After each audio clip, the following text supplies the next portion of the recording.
Hello, ladies and gentlemen, and welcome back to Georg Mack Plays the Classics. River City Ransom was a favorite in the Mack household, giving two brothers a game that they enjoyed playing together. Alex and Ryan, or Cunio and Riki if you're hip, put aside their differences and team up to rescue Cindy, who has been kidnapped and taken across town. A note from the mysterious Slick warns to stay away or be in for the fight of their lives. A city-wide brawl ensues as Alex, Ryan, or both battle across dozens of streets to make their way to River City High. Our protagonists punch with the A button and kick with the B button. Weapons either exist on the street or are brought on by rival gangs. If you find an unowned weapon, you can pick it up and then attack with the A button or throw it across the screen with the B button. Each of these attacks are governed by a set of statistics that can be increased through the game to make them unstoppable fighting machines. Jumping is also a very important skill that is accomplished by pressing both the A and B buttons together. Try using a downed enemy as a weapon for funsies, or throw them to the ground because they'll sure do it to you. After being knocked out, each gang member drops their lunch money on the ground. You want to stockpile this cash and take it to the nearest shopping district. In each of these are a number of stores that will sell you goods. Some of them are consumed immediately, while others can be taken out and saved for later. These goods will either increase your stamina, hit points, or one or more of the different stats. Finding the best deal to increase your stats is part of the charm of the game. You can press the select button at any time to check how much money you have in your wallet. The bookstore is also an important place to stop off at. Inside are books that can be equipped to give you a special attack. Stone Hands and Dragon Feet are available at each and give a punch or kick flurry, respectively. The Grand Slam lets you attack rapidly with the weapon. Acro Circus is an entertaining move that lets you do a running somersault jump. Paired with Fatal Steps allows you to run and jump into enemies to kill them instantly. Dragon Feet paired with the Texas Boots make you an unstoppable machine, maxing out your kick and agility stats. There can be one or two enemies on the screen at a time. Most of the early gangs are pretty weak, but you can get in trouble if they surround you. It is particularly satisfying for them to throw a weapon at you just for you to hit it back with a perfectly timed attack. Later on, fights play out with lots of blocking between occasional successful attacks. This can be made easier if you increase your strength stat.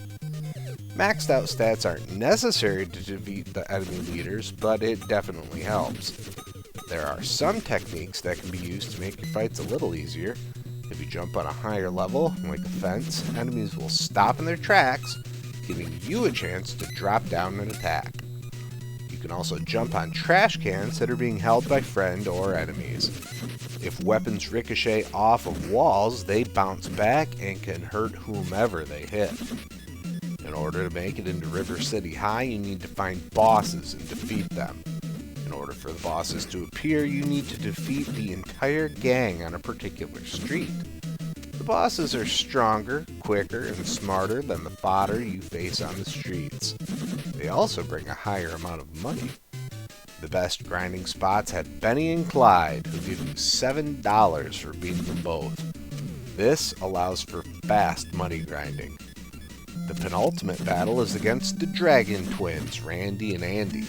These guys come complete with double dragon music and some strong attacks.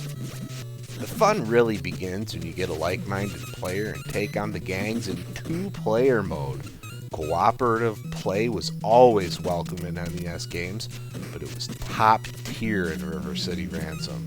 There is a huge amount of tension present as you can attack one another just like the enemies can. If you're too close with your attack by just a little bit, you can ravage your friend. Death leads to a reduction of half your money, which means more grinding with Benny and Clyde. There is an exploit we learned about over 30 years ago. If you're near death, have your partner leave the screen and then get killed. You'll appear on the next street with full health and full dollars. but prepare to yell when they don't get off screen quickly enough.